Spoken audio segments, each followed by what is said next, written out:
સુરેન્દ્રનગરના વઢવાણ શહેરમાં બાંધણી ઉદ્યોગો ફલ્યા ફૂલ્યા છે, પરંતુ એ જ ઉદ્યોગો હવે સ્થાનિક લોકો માટે ચિંતાનો વિષય બન્યા છે.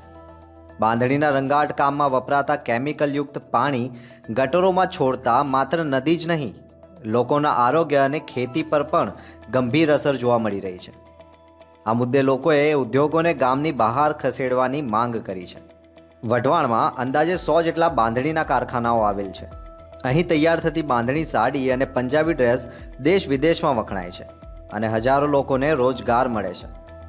પરંતુ બાંધણીના રંગાટ કામમાં વપરાતા કેમિકલ અને કલર સીધા ગટરોમાં છોડતા ગંભીર પરિસ્થિતિ સર્જાઈ છે.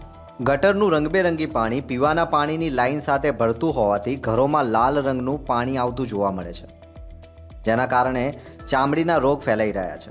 પોતાનો જો સોસ કૂવો, મારા અંદાજ પ્રમાણે, મારા જે વિચારો મુજબ પોતાનો સોસ કૂવો પોતે બનાવી નાખે અને એમાં પાણી જે ઉતારી દે અને ગટરમાં જે જાય છે એનાથી જે રોગચાળો થાય કે જે બીજી નુકસાન થાય, હાનિકારક થાય, આરોગ્યને નુકસાન પહોંચે કોઈ વ્યક્તિને, એ જ પાણી પ્રદૂષિત થઈ અને ઘણી વખત તો જે પાણીની પાઇપલાઇન જતી હોય છે ને એમાં પણ ભળી ગયું, એવા પણ બનાવ એક બે બનેલા છે. ગટરોનું આ કેમિકલયુક્ત પાણી સીધું ભોગાવો નદીમાં પહોંચે છે, જેના કારણે નદી પ્રદૂષિત બની છે અને આજુબાજુની ખેતીમાં પાક બળી જાય છે. ખેડૂતોની જમીન બંજર થવા લાગી છે.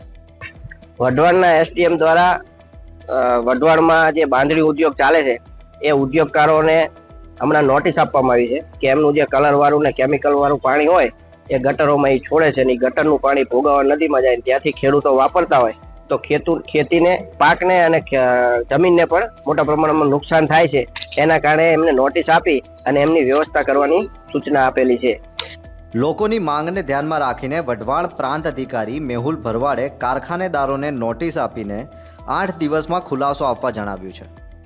તારીખ 8 સપ્ટેમ્બર 2025ના રોજ વઢવાણ તાલુકાના વઢવાણ સિટીના ખાંડીપોળના નળિયાપા વિસ્તારમાં મામલતદાર વઢવાણની ટીમ સાથે અમુ દ્વારા ત્યાં તપાસ કરવામાં આવેલી હતી, જે અંતર્ગત ત્યાં જે બાંધણી ટંગલિયા સોલ બનાવવાના જે કારખાના ચાલે છે એ કારખાનાઓમાં એક કેમિકલયુક્ત પાણી અને કેમિકલનો વપરાશ થતો જોવા મળ્યો, તેમજ યોગ્ય નિકાલ ન થતો હોવાનું માલુમ પડેલ હતું. અને તાત્કાલિક ત્યાં સ્થળ પર જીપીસીબીના અધિકારી, ઇન્ચાર્જ પીઆઈ વઢવાણ તેમજ મહાનગરપાલિકાની ટીમને જાણ કરવામાં આવી હતી. તો વઢવાણમાં કેમિકલયુક્ત બાંધણીના ગટરના પાણીથી લોકોનું આરોગ્ય અને ખેતી બંને જોખમમાં મુકાઈ ચૂક્યા છે. હવે જોવાનું એ રહ્યું કે તંત્ર આ પરિસ્થિતિ ક્યારે કાબૂમાં લાવે છે. આભાર.